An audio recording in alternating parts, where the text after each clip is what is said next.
Hello, কেমন আছো সবাই? দেখো, অন্যান্য দিনের মতো আজকে আমরা চলে এলাম পড়া নিয়ে। আজ একটু দেরি হয়ে গেল, তোমরা একটু দেখে নিও। গতকাল রবিবার ছিল, তাই ছুটি ছিল, পড়া হয়নি। আজকে আমরা আবার শুরু করব। চলে এসো সব, দেখো পড়াশোনা। আচ্ছা, গতদিন আমরা পড়েছিলাম একটা কবিতা, এই যে অতীত পাখি সরল দে, তাই তো? আজকে আমরা দেখি পরে কি আছে।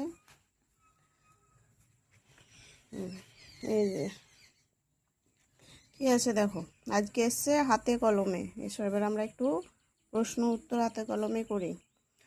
অতীত পাখি কবিতার কবি হলেন। অতীত পাখি কবিতার কবি কে? কি পড়েছিলে? সরল দে। হ্যাঁ, দেখো, সরল দে, এই যে এই নামটা সরল দে, ঠিক আছে? এটা তোমরা এখানে লিখে নিবে, সরল দে, এখানে লিখবে সরল দে। অতীত পাখি বলতে কোন পাখিদের বোঝানো হয়? অতীত পাখি বলতে পরিযায়ী পাখিকে বলে। হ্যাঁ, যারা এক দেশ থেকে আরেক দেশে আসে তাদের, ঠিক আছে? এখানে লিখবে পরিযায়ী পাখি। কিভাবে অতীত পাখি আমাদের দেশে আসে? ওই তো কবিতার মধ্যে পড়লে না, আসছে রে এ পাখি হাজার হাজার লাখ, এইসব। হাজার হাজার লাখ মেঘ ফুঁড়ে ফুঁড়ে উড়ে আসছে অতীত পাখি। বছরের কোন সময়ে তাদের দেখা মিলে? বছরে এই শীতের সময়ে তারা আমাদের দেশে আসে। শীত শেষ হলে অতীত পাখিরা কি করে? শীত শেষ হলে অতীত পাখিরা আবার নিজের দেশে, হিমের দেশে ফিরে যায়। এবার দেখো, তাহলে এটা হয়ে গেল, ঠিক করে করে নিও তোমরা। যুক্ত বর্ণ ব্যবহার করি। যুক্ত বর্ণ ব্যবহার করি। আচ্ছা, পাখি দেখো কি হয়েছে, পক্ষী। হ্যাঁ, কয়ের মধ্যে ছয়ে দীর্ঘ ই। আচ্ছা, কয়ের মধ্যে পক্ষী।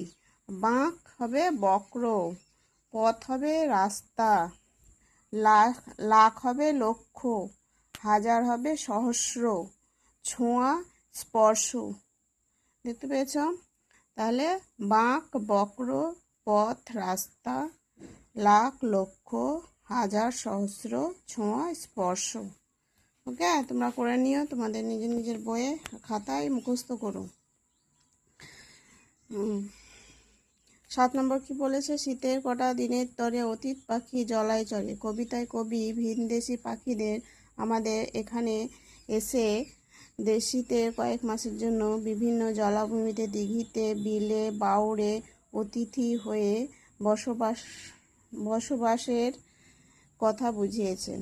হ্যাঁ, এই যে শীতের কটা দিনের তরে অতীত পাখি জলায় চড়ে, এটার জন্য এই এই জিনিসটা বুঝিয়েছে, যেটা পড়লো।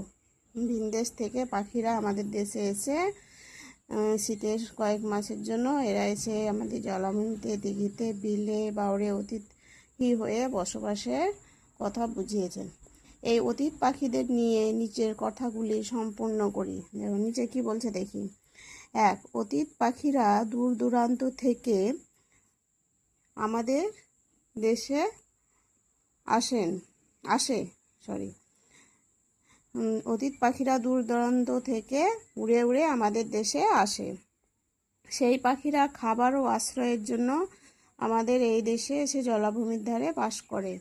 তারা প্রচণ্ড ঠান্ডা থেকে বাঁচতে আমাদের এই গরমের দেশে এসে জলাচরে, জলাভূমিতে, দিঘিতে এসবে চড়ে বেড়ায়। আচ্ছা, শীত শেষে এরা আবার নিজের জায়গায় ফিরে যায়। ঠিক আছে, শীত শেষে এরা আবার নিজের জায়গায় ফিরে যায়। তাহলে তোমরা এটা কিন্তু ভালো করে করে নিও। হ্যাঁ, প্রশ্নগুলো আমি বুঝিয়ে দিলাম, এগুলো তোমরা সব লিখে নিও, লিখে নিয়ে মুখস্থ করবে। আমি যা বলে দিলাম এটাও বলে দিলাম, তোমরা মুখস্থ করবে। ঠিক আছে, তাহলে আজ এইটুকুই হলো। পরে আবার নেক্সট পার্টে দেখা হবে।